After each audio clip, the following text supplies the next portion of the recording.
Hola, buenos días, tardes o noches. Este es nuestro proyecto de historia que va a hablar tanto de la colonia prehispánica como de la independencia de México, el México independiente y el porfiriato. Sin más demora, comencemos. La llegada de los españoles.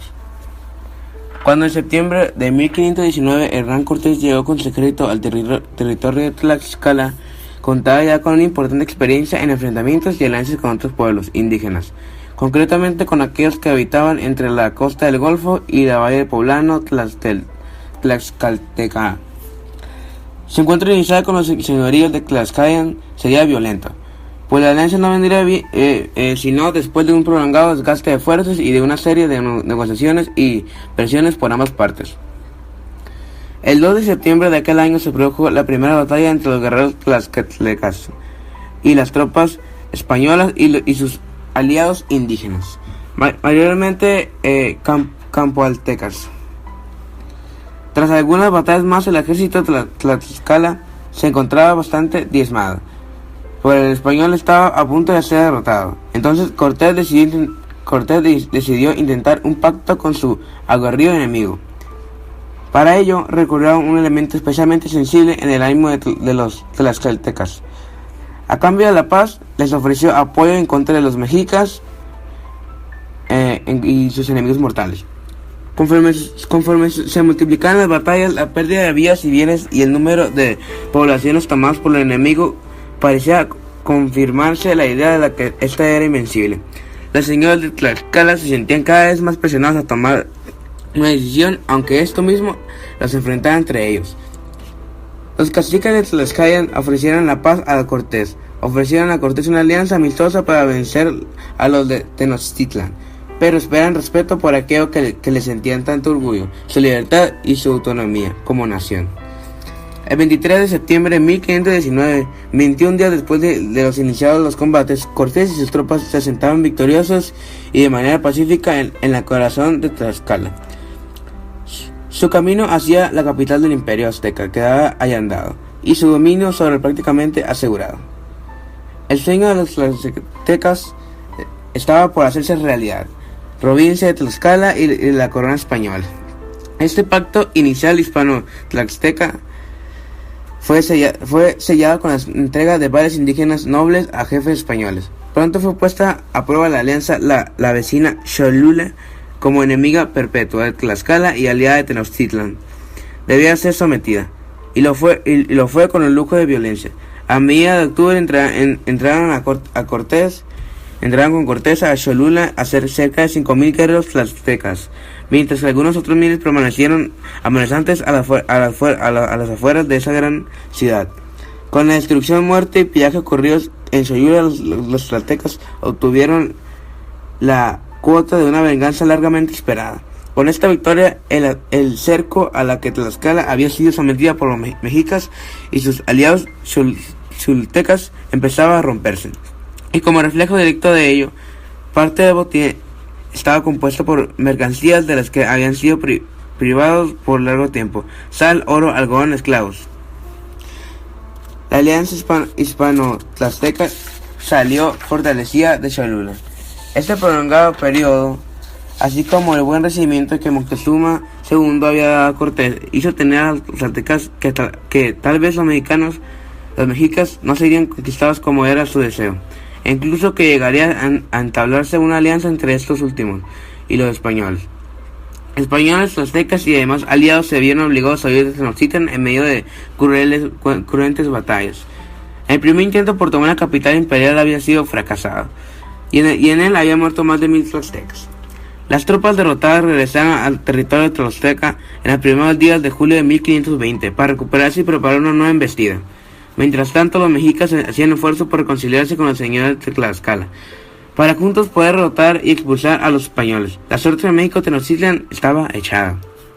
Para atacar a Tenochtitlan, Cortés mandó a construir 13 bergantines en San Buenaventura, Atepán, los cuales fueron probados a principios de 1521 en una represa hecha para tal propósito del río Zaguapan, y después separado en piezas para trasladarlos por vía terrestre hasta Texcoco, Texcoco, los guerreros, sus lascaras, obtuvieron grandes botines y muchas provisiones, aunque también perdieron a uno de sus más ilustres capitanes, Xicotencatl el Joven.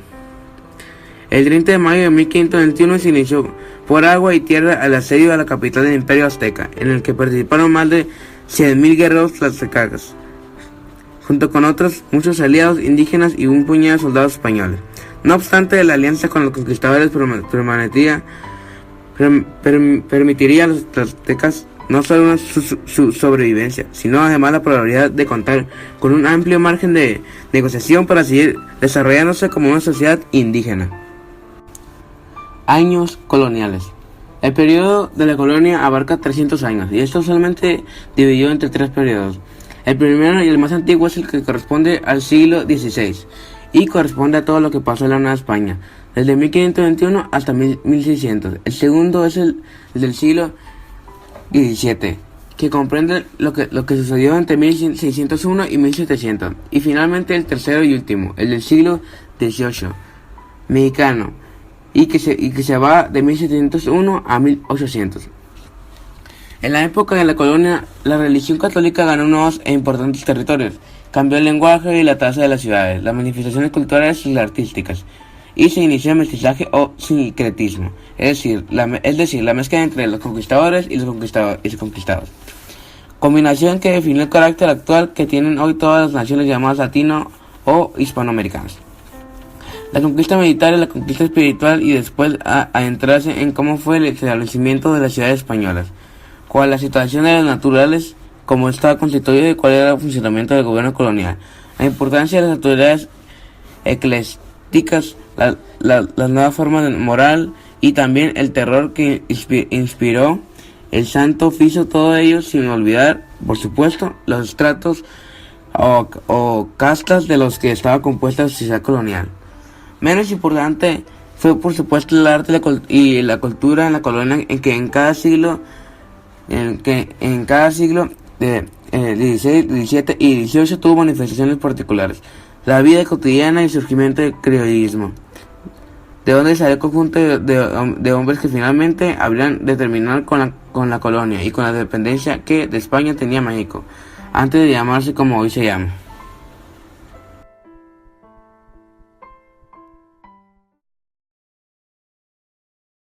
La independencia, ¿qué es? Es cuando Miguel Hidalgo y Costilla da el llamado grito de dolores para que el pueblo empiece la revolución contra el dominio español. Causas.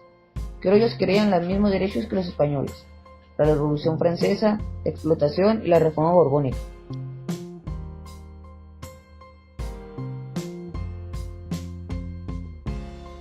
Personajes. Inicio. Miguel Hidalgo y Juan Aldama. Organización. José María Morelos y Mariano Matamoros. Resistencia. Vicente Guerrero, Guadalupe Victoria. Consumación. Vicente Guerrero, Agustín de Iturbide. Consecuencias. La libertad de comercio. Las riquezas generadas enteramente se desviaron hacia quienes tenían el control de la sociedad independiente, que eran los criollos y mestizos adinerados.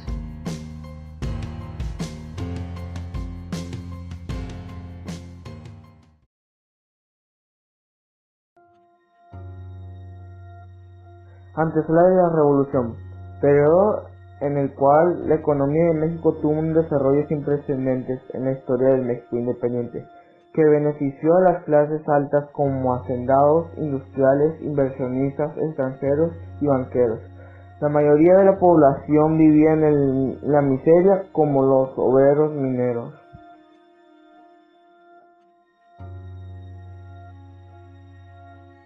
Revolución. Fue el 20 de noviembre de 1910. Causas de la revolución: económico, proteccionismo a capitales extranjeras; político, violación de los derechos de los ciudadanos; social, inconformidad de la población por los abusos de la dictadura porfiriana.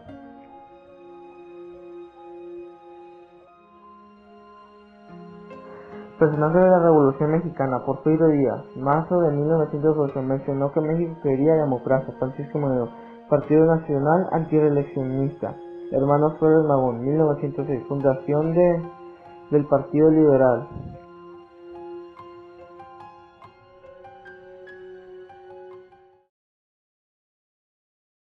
Les hablaré sobre la distribución en Oasis América, Mesoamérica y Aridoamérica.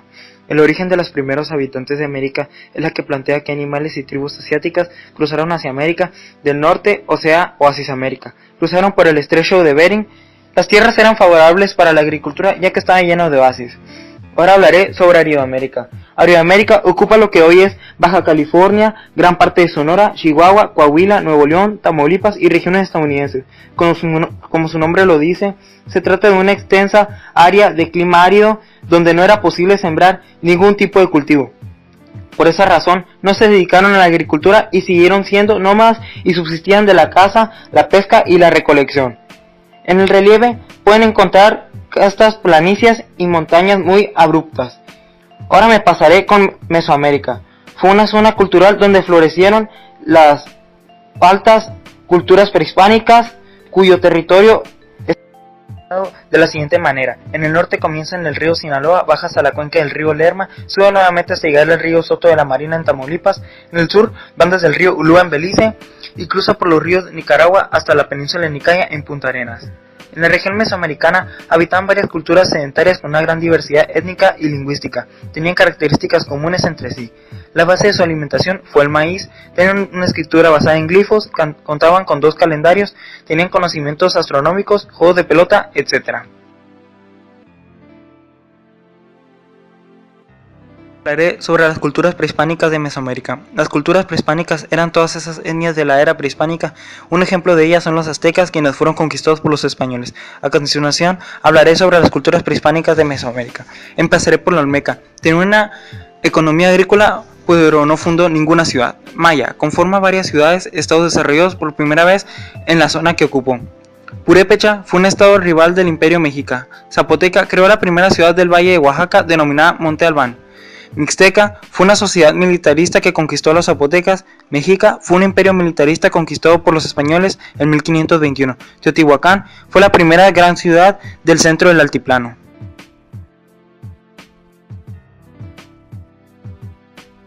Por último, hablaré sobre el descubrimiento de América. Se denomina descubrimiento de América al acontecimiento histórico que comenzó con la llegada de América el 12 de octubre de 1492 de una expedición capitaneada por Cristóbal Colón por mandato de los reyes Isabel y Fernando de Castilla y Aragón.